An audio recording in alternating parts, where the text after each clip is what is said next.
Much tax you going to pay on $60,000 in the great state of Georgia? That's what we're going to talk about here today, my friends. Georgia is very, very friendly, you think? Is Tennessee more friendly because it's up just right north of us with no state income tax? Is Florida more tax friendly because it's right south of us with no state income tax? Stay tuned. We're going to tell you right now.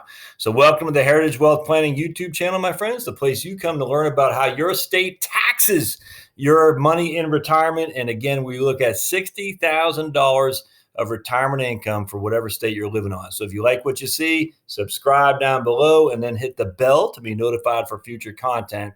So let's go right into it. I got to itch my nose. I just had some cinnamon and I made my nose itch for some reason. All right. So here's a great state of Georgia we're going to look at. So we start with my website at heritagewealthplanning.com, heritagewealthplanning.com. And then we go over here to tax tools. And then the interactive tax page is where we go. My cell phone just rang, so pardon that interruption. Now we scroll down, we'll see the federal interactive tool, which is through the Tax Foundation. They gave me the privilege of putting their stuff on my site so you can run a bunch of different scenarios. If you're so inclined, you can be like Jason, single with 2 kids, or you can be like Sophie and Chad, married with 2 kids, or whatever you want.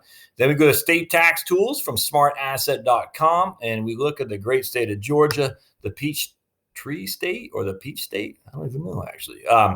And as always, we default to married filing jointly, born in 1952, annual Social Security income of $20,000, annual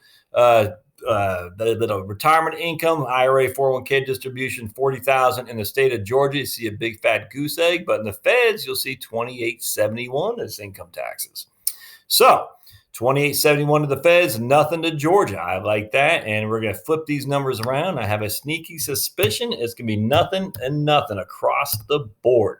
So let's see here, but don't tell it. I mean, I'll hold it. Let's hold it. Let's see.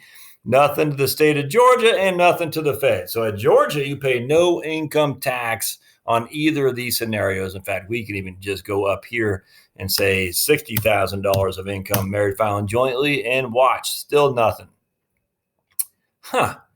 Wait a second. $100,000 of income in Georgia, no income tax. And nope, we can go down here and say $20,000, and we can say $80,000 of IRA distributions, because I just want to, there's a method to my madness here. And again, nothing. We can say $100,000. We'll even say $110,000. And again, nothing. Why is that? We can say, and the reason for that, you want to know why? Is because Georgia doesn't tax once you're over the age of 65.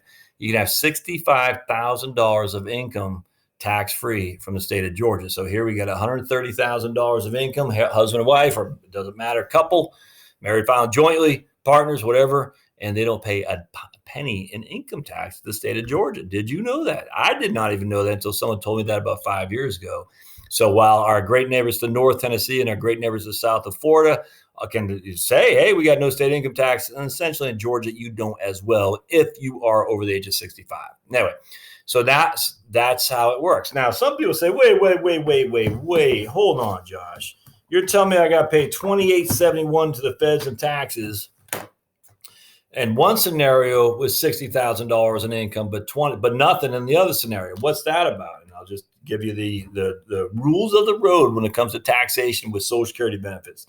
The first thing you got to figure out, my friends, always is your provisional income.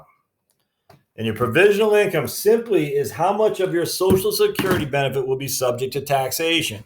And how you figure out your provisional income is you take 1/2 of your Social Security benefit. In this last scenario, we had $40,000 of Social Security. So we take 1/2 of that and we add to all of our other income. All right. In this case, is all in Social Security, which means we have $40,000 of PI.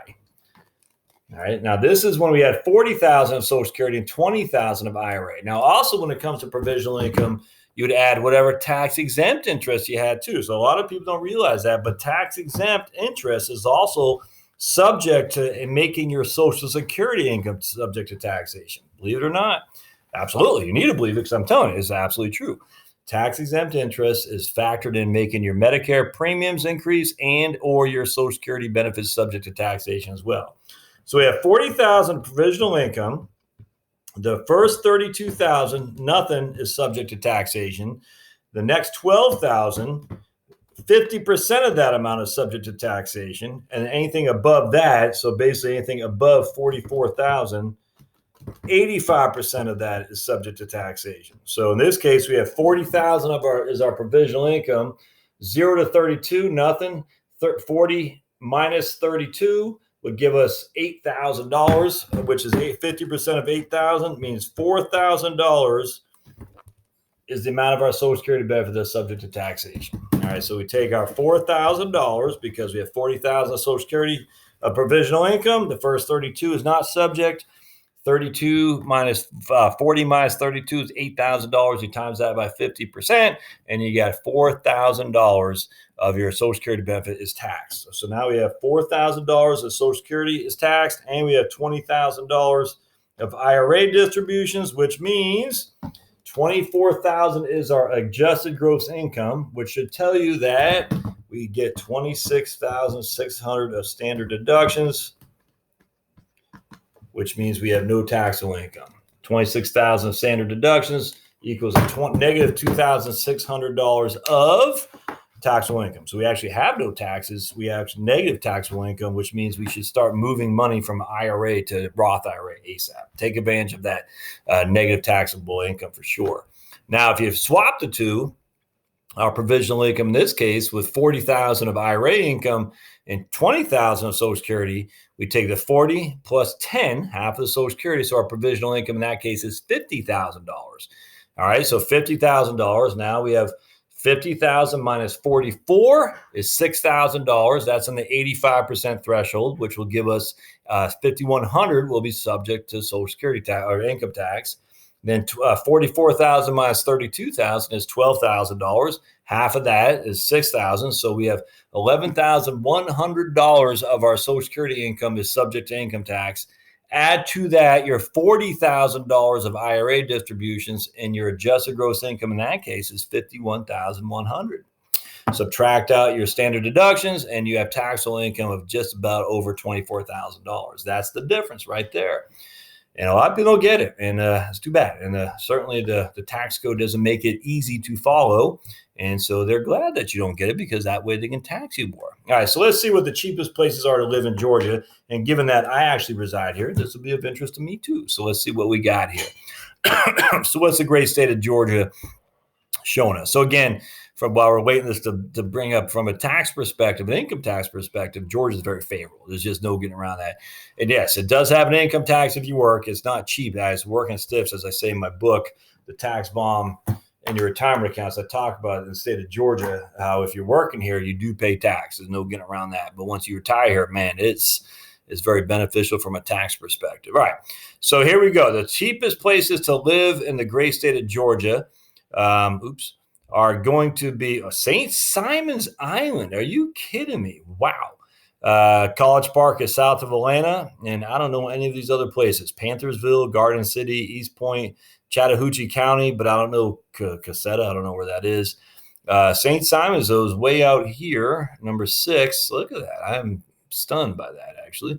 And so what we do, this is a different scenario, is they're running a guy or a lady who's retired, 15,000 Social Security, 10,000 pension, 15,000 IRA distributions, and 10,000 from working part-time. He will pay $5,400 in state income tax, or feds and state income tax, excuse me. In St. Simon's Island, he's only paying 1.5% in property tax. That's amazing. That's amazing to me. And the reason for that is because what we do is we take, or what these guys do, smartasset.com, they take the median tax paid for property, divide that into the median property value, and that means the median property tax rate is 0.56. Pretty doggone good if you ask me. You pay a sales tax is moderately friendly here in Georgia. Fuel tax, that's they get you in St. Simon's, they get you on the fuel tax, probably because it's hard to deliver. That's an island. It's hard to deliver fuel onto the island. I've never been there, actually, but I imagine there's bridges to get the island and whatnot. And so they probably add additional tax on that. So retirement tax friendliness in Georgia is pretty stellar, man. I mean, it's right up there with most of the best states. Alaska is certainly number one. The worst one so far is Connecticut by far, because the best retirement tax friendliness in Connecticut is like 26. So here in Georgia, it's much higher than our neighbor to the west, Alabama. And I did South Carolina, but I think South Carolina and Georgia are comparable, and I frankly can't remember what Florida is. But so far, so good. So that's good stuff there. So Georgia's a good place to retire. Absolutely. Good place to live. All right, so if you like what you see here, don't forget to subscribe down below. As always, comments, questions, thoughts are always helpful. Thumbs up, always helpful as well. And of course, you just go back to heritagewealthplanning.com and run your own stuff. I think you'll get a lot out of this for sure. Run it from the federal tax perspective and the state as well. All right, friends, we'll see you guys next time.